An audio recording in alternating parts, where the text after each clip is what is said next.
হাদিস ও কোরআন, হাদিস ও কোরআন দেবে তারি প্রমাণ, হাদিস ও কোরআন দেবে তারি প্রমাণ।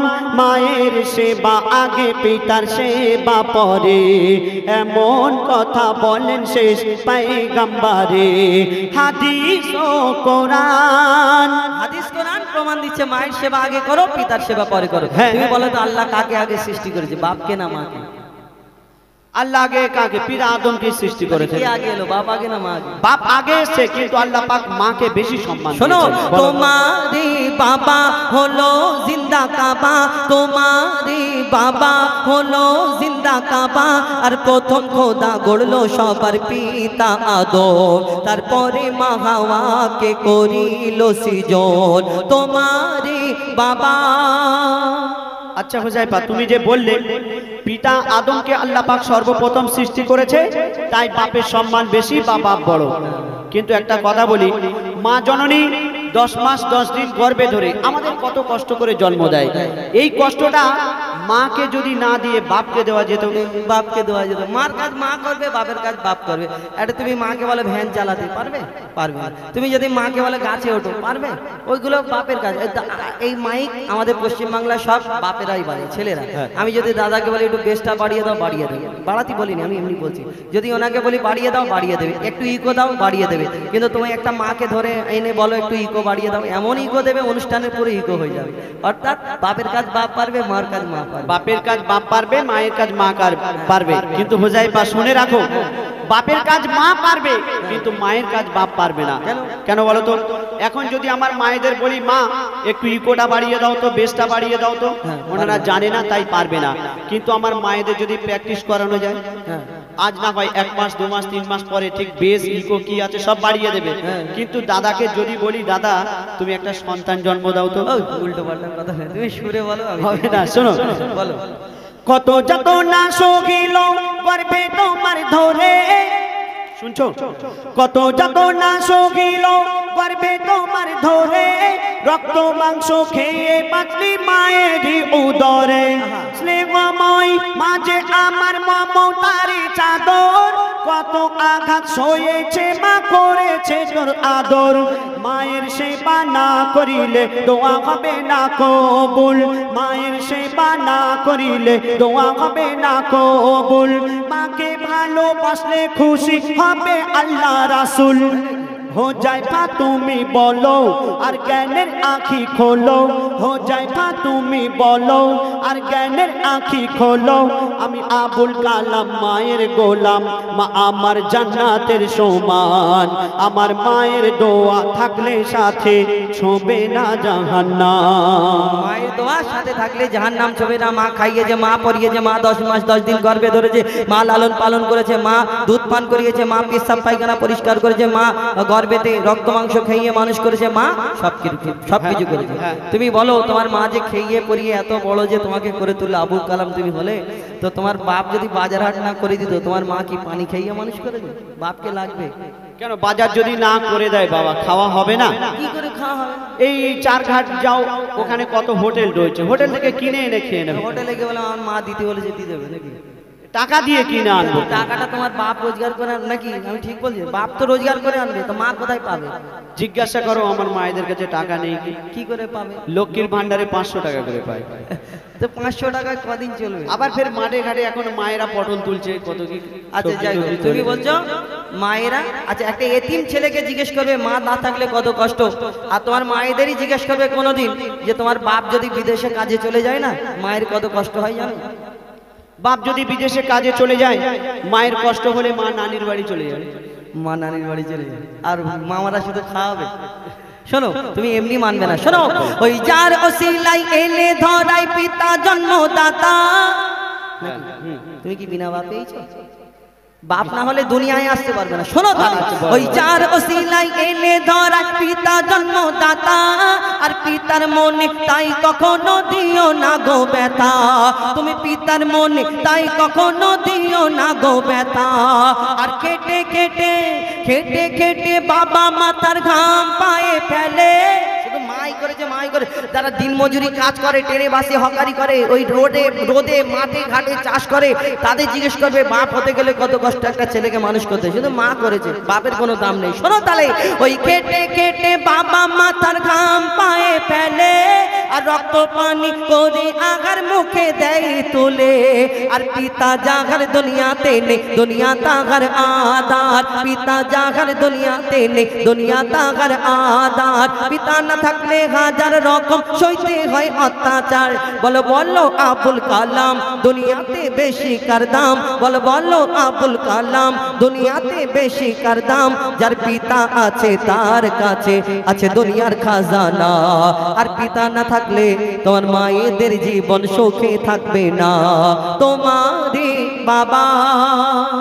আচ্ছা হুজাইফা, তুমি কি বললে যে মায়েদের কাছে যদি স্বামী না থাকে মায়ের, তাহলে মায়েদের অনেক কষ্ট হয়, আর একটা সন্তানকে মানুষ করতে গেলে বাবা অনেক পরিশ্রম করে, অনেক খাটাখাটনি করে, তাই বাবার সম্মান বেশি, বাপ বড়।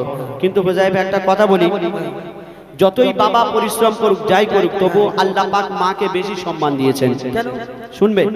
তুমি যে নামাজ রোজা করছো, আল্লাহ পাক তৌফিক দিলে হজেও যাবে, কুরবানির সময় কুরবানি করছো, কত কি ইবাদত করছো, কেন করছো? কেন করছো? আল্লাহকে ভালোবেসে, নবীকে ভালোবেসে, আল্লাহকে রাজি খুশি করানোর জন্য। কেন ব্যাস ইবাদত না করলে কি জাহান্নাম তো আর সেই মাইক্রোওভেন সিস্টেম না যে ঢুকিয়ে শ্যাক দিয়ে বের করে নেবে, দিলে খালি গুড়গুড় করে আওয়াজ হবে। আর আল্লাহ যদি ভালোবেসে জান্নাতে দেয়, ব্যাস এই কটা আশা, এছাড়া আর কোনো। তুমি আল্লাহকে রাজি খুশি করানোর জন্য ইবাদত করছো, জাহান্নামের ভয়ে ইবাদত করছো, আর জান্নাতে যাওয়ার জন্য। তো তুমি যে জান্নাতে যাবে, সেই জান্নাত তোমার কোথায় আছে? জান্নাত কোথায়? 8টা জান্নাত কোন জান্নাতে দেবে আমাকে আল্লাহ বলেছে যে তোমাকে এই জান্নাত, সেই 8টার মধ্যে যে জান্নাতটা তুমি পাবে, সেই জান্নাত হবে তোমার মায়ের কদমের তলায়। ঠিক বললাম নাকি দাদা? মাথা নাড়ছে। মায়ের কদমের তলায় সন্তানের জান্নাত। আচ্ছা ঠিক আছে, তুমি বলো। শোনো, মায়ের কদম তলায় জান্নাত যদি হয়, জান্নাতের চাবি থাকবে বাপের হাতে, তুমি যাবে? ওটা আমি পরে দেখে নিচ্ছি, এই ছন্দটা শুনে নাও। বলো। মায়ের কদম তলে আছে সন্তানের জান্নাত, ওগো মায়ের কদম তলে আছে সন্তানের জান্নাত, দিনে রাতে সেই মায়ের করে যাও খিদমত। কেন? যদি কেটে গায়ের ছাল মায়ের পায়ের জুতা বানানো হয়, এক ফোঁটাও দুধের দেনা শোধা যাবে না দুনিয়ায়। মায়ের কদম,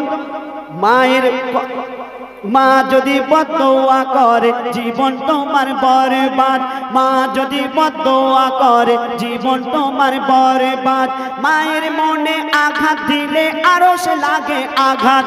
তুমি মায়ের কদর করো আর সবর মনে ধরো, তুমি মায়ের কদর করো আর সবর মনে ধরো, মায়ের দোয়ায় নবী খুশি হয়, খুশি রাব্বানা।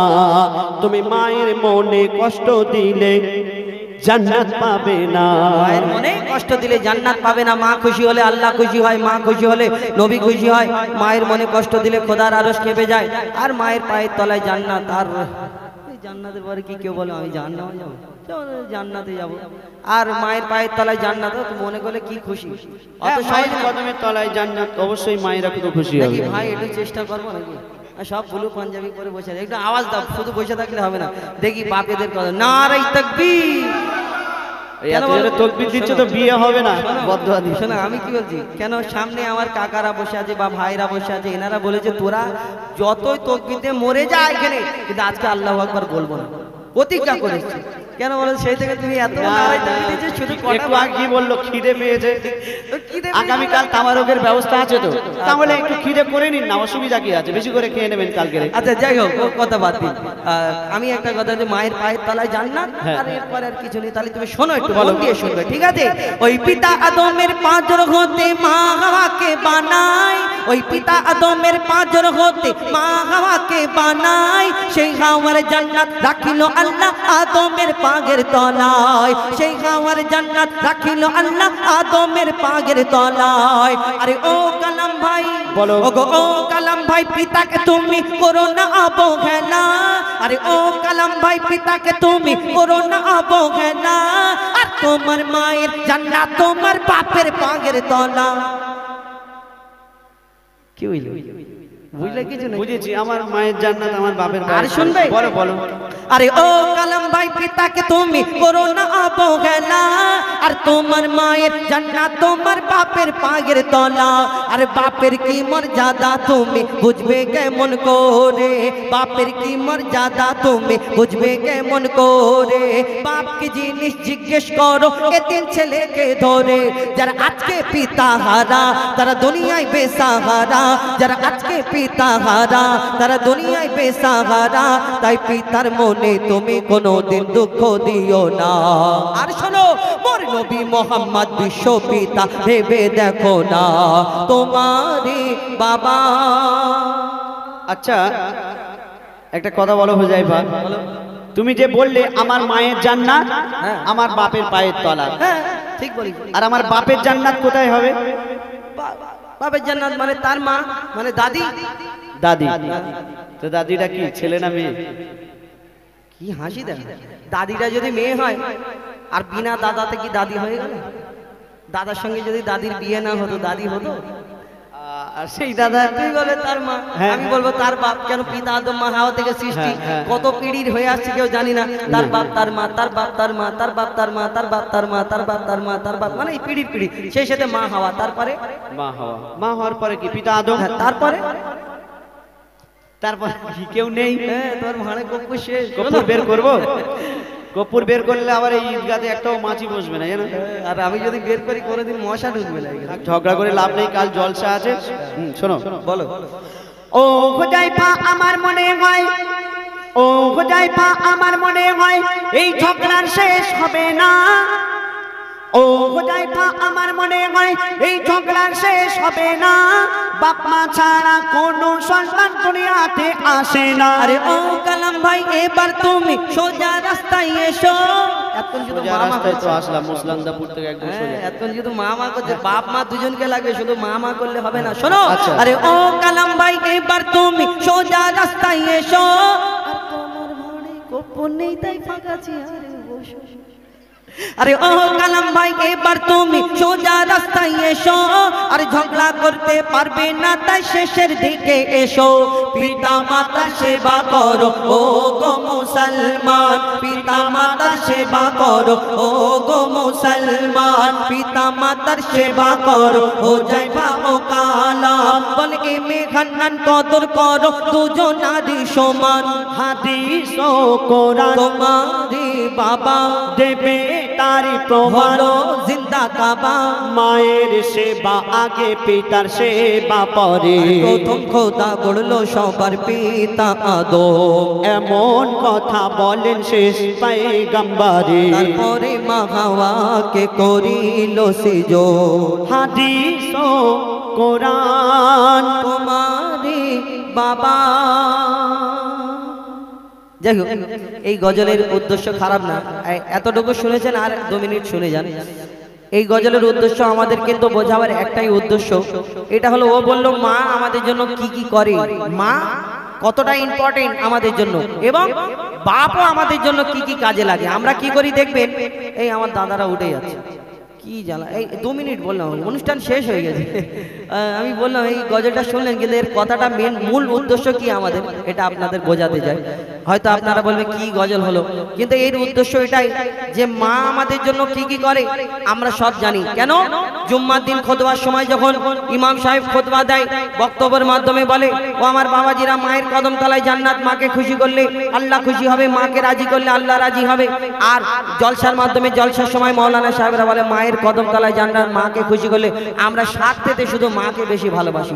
আর বাপকে আমরা অনেকজনা কি করি, যখন বড় হই, কেন ছোটবেলায় বাপ একটু মারধর বকাবকি বেশি করে, ওই কারণে আমার বাপ ভালো না, ওর বাপ ভালো থাকে, কি সুন্দর ভালোবাসে, ওই কারণে আমরা বাপকে একটু খারাপ চোখে দেখি। আর বাপ যখন আমরা যখন বড় হই, বাপকে বলি খিটখিট খিটখিট করছো, এবং বাপের ওষুধ কিনে দেওয়ার সময় আমাদের মনটা একটু খারাপ হয়ে যায়, বেজার হয়ে যায় না এই দুনিয়াতে। কিন্তু বাপ কি জিনিস, যার বাপ নেই তাকে জিজ্ঞেস করো এই দুনিয়াতে মায়ের মায়ের কি সম্মান আল্লাহ সবাই মুখ থেকে শুনি, কিন্তু বাপের কথা যখন ওঠে আমরা কি করি? মাওলানা সাহেব বাপ মা একসঙ্গে টেনে দিল, আবার গজলের মাধ্যমে বাপ মা একসঙ্গে টেনে দিল। অর্থাৎ মাকে যদি তুমি ভালোবাসো, মায়ের পায়ের তলায় যদি জান্নাত হয়, সেই বাপের হাতে তোমার জান্নাতের চাবি থাকবে। তুমি শুধু মাকে ভালোবাসবে আর বাপকে ভাত দেবে না, আল্লাহ তোমাকে জান্নাতে দেবে। অত সহজ নয়, এটাই আমাদের উদ্দেশ্য। মাকে আমরা ভালোবাসি, তার সঙ্গে হলো বাপকে ভালোবাসতে হবে। যেই দিন তুমি বাপ হবে, তোমাকে তোমার ছেলে মেয়ে যখন দুটো ছোট বড় কথা বলবে, তোমার অন্তরে কষ্ট হবে, তুমি সেই দিন ঝরঝর করে কাঁদবে আর হাতে হাতটা রেখে চিন্তা করবে, আহা গো আমার বাপ যদি বেঁচে থাকতো, আমি হাতটা ধরে বলতাম, আব্বা তোমাকে অনেক কিছু বলেছি, আমার মতো তুমি মনে হয় কষ্ট পেয়েছিলে, আল্লাহ রাস্তা আমাকে ক্ষমা করে দাও। এই দিনটা তুমি পাবে না। অর্থাৎ তোমার বাপ এই দুনিয়াতে বেঁচে আছে, বাপের সম্মান করো, ইজ্জত করো। বাপ হলো আমাদের মাথার ছাদ। যেই দিন এই দুনিয়া থেকে বাপ বিদায় নেবে, সেই দিন তোমার মাথা ফাঁকা হয়ে যাবে। যেদিন বাপ থাকবে না, সেই দিন বুঝতে পারবে। বাপ যাদের দাঁত না থাকলে মর্ম বুঝি না, সেই রকম বাপ যাদের আছে আমরা সেই মর্মটা বুঝি না। বাপ যেদিন চলে যাবে, অর্থাৎ আমরা মায়ের সঙ্গে বাপকে দুজনকে একসঙ্গে আমাদের সমান চোখে দেখতে হবে। কে